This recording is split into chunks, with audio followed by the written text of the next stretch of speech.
बहनों, समय और जरूरत के साथ बदलाव करना, यही कच्छ की, गुजरात की ताकत है। आज गुजरात के किसान, यहां के पशुपालक, यहां के हमारे मछुआरे साथी पहले से कहीं बेहतर स्थिति में है।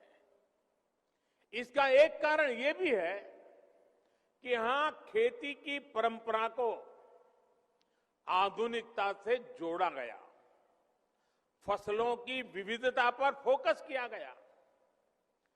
कच्छ सहित गुजरात में किसान ज्यादा डिमांड और ज्यादा कीमत वाली फसलें उसकी तरफ मुड़ गए और आज उसमें आगे बढ़ रहे हैं।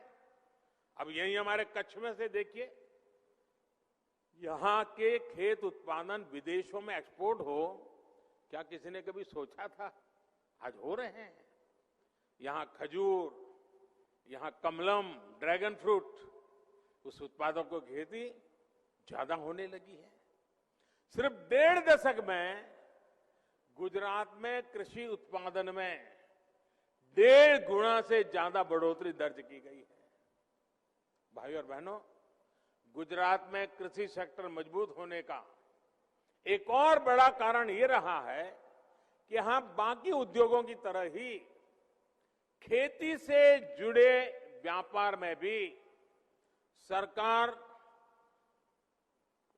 टांगनी अड़ाती है, दखल बखल नहीं करती है। सरकार अपनी दखल बहुत सीमित रखती है, खुला छोड़ दिया है। आज हम देखते हैं कि डेयरी और फिशरीज, इससे जुड़े 2 सेक्टर ऐसे हैं जो देश में सबसे तेजी से विकास हो रहा है। बहुत कम लोगों ने इसका स्टडी किया है, बहुत कम लोग इसको लिखते हैं। गुजरात में भी दूध आधारित उद्योगों का व्यापक प्रसार इसलिए हुआ क्योंकि इसमें सरकार की तरफ से पाबंदियां कम से कम रही। सरकार जरूरी सहूलियत देती है, बाकी का काम या तो कोऑपरेटिव सेक्टर वाले करते हैं या तो हमारे किसान भाई बहन करते हैं। अब आज अंजार की सरहद डेयरी भी इसका एक उत्तम उदाहरण है। मुझे याद है जब मैं कच्छ में डेयरी होनी चाहिए इस बात को लेकर के शुरू में बात करता था, तो जिससे मिलूं सब निराशा की बात करते, सब कहते थे साहब क्या अब यहाँ क्या, ठीक है थोड़ा बहुत हम इधर उधर कर देते हैं। मैंने कहा भाई छोटे से भी शुरू करना है, देखते हैं क्या होता है। वो छोटा सा काम आज कहां पहुंच गया है देखिए। इस डेयरी ने कच्छ के पशुपालकों का जीवन बदलने में बड़ी भूमिका निभाई है। कुछ साल पहले तक कच्छ से, और वो भी बहुत कम मात्रा में, दूध को प्रोसेसिंग के लिए गांधीनगर की डेयरी में लाया जाता था, लेकिन अब वही प्रोसेसिंग अंजार के डेयरी प्लांट में हो रही है। इससे हर दिन ट्रांसपोर्टेशन में ही किसानों के लाखों रुपए बच रहे हैं।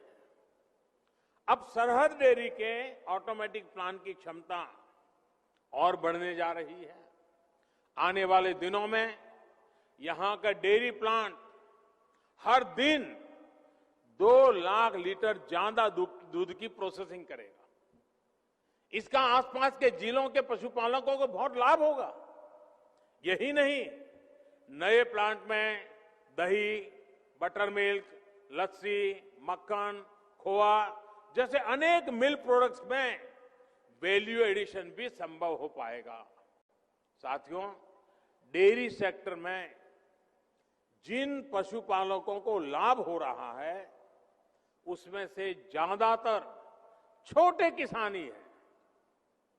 किसी के पास 3 पशु हैं, 4 पशु हैं, किसी के पास 5, किसी के पास 7, और ऐसा करीब करीब पूरे देश में ही है।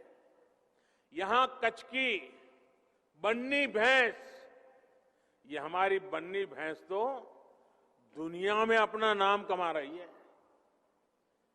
कच्छ में तापमान चाहे 45 डिग्री हो, या फिर तापमान 0 से नीचे हो, बन्नी भैंस आराम से सब कुछ सहती है और बहुत मौज से रहती है।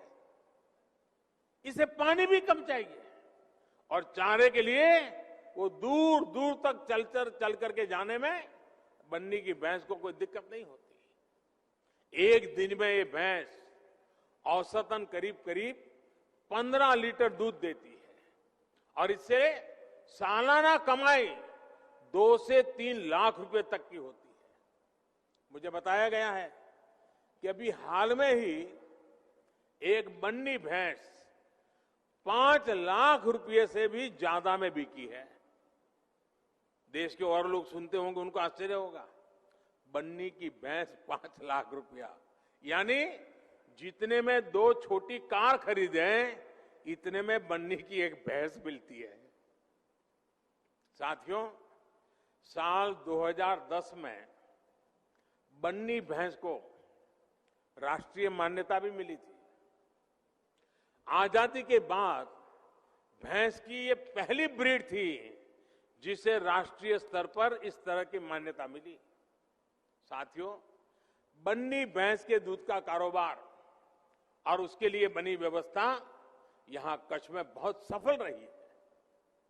देश में बाकी जगह पर भी दूध उत्पादक और दूध का व्यवसाय करने वाला प्राइवेट और कोऑपरेटिव सेक्टर दोनों एक दूसरे से जुड़े हैं और एक बेहतरीन सप्लाई चेन उन्होंने खड़ी की है। इसी तरह फल सब्जी से जुड़े व्यवसाय में भी ज्यादातर बाजारों पर सरकारों का सीधा दखल नहीं है।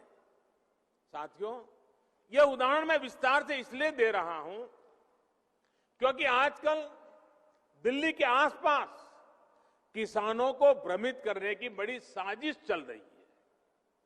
उन्हें डराया जा रहा है कि नए कृषि सुधारों के बाद किसानों की जमीन पर दूसरे कब्जा कर लेंगे। भाइयों बहनों, मैं आपसे जानता हूं, क्या कोई डेयरी वाला आपसे दूध लेने का कॉन्ट्रैक्ट करता है तो आपकी गाय भैंस ले जाता है क्या? कोई फल सब्जी खरीदने का उद्यम करता है तो क्या आपकी जमीन ले जाता है? क्या आपके प्रॉपर्टी उठा के ले जाता है क्या? साथियों, हमारे देश में डेयरी उद्योग का योगदान कृषि अर्थव्यवस्था के कुल मूल्य में 25% से भी ज्यादा है। ये योगदान करीब करीब 8 लाख करोड़ रुपए होता है। दूध उत्पादन का कुल मूल्य अनाज और दाल के कुल मूल्य से भी ज्यादा होता है। इस व्यवस्था में पशुपालकों को आजादी मिली हुई है। आज देश पूछ रहा है कि ऐसी ही आजादी अनाज और दाल पैदा करने वाले छोटे और सीमांत किसानों को क्यों नहीं मिलनी चाहिए?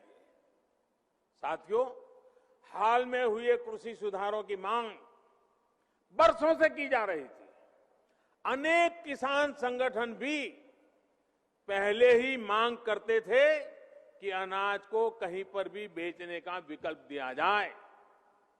आज जो लोग विपक्ष में बैठकर किसानों को भ्रमित कर रहे हैं, वो भी अपनी सरकार के समय इन कृषि सुधारों के समर्थन में थे, लेकिन अपनी सरकार के रहते वो निर्णय नहीं ले पाए, किसानों को झूठे दिलासे देते रहे।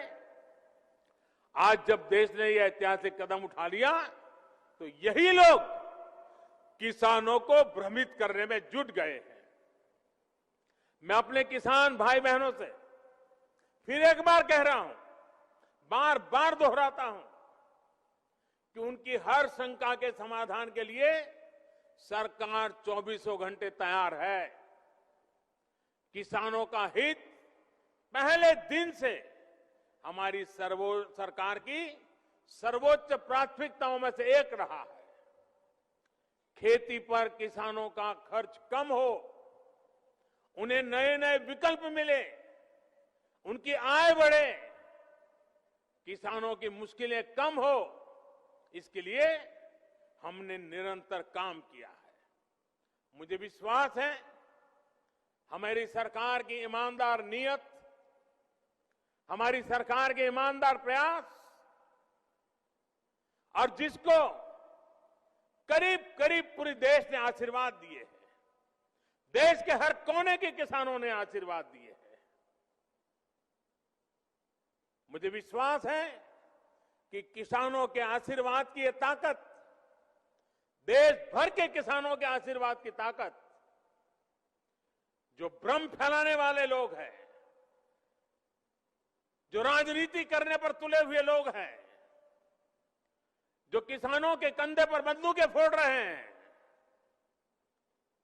देश के सारे जागरूक किसान उनको भी परास्त करके रहेंगे।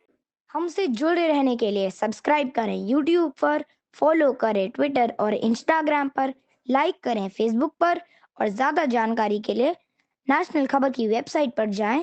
आपको टाइप करना होगा सिर्फ नेशनल खबर।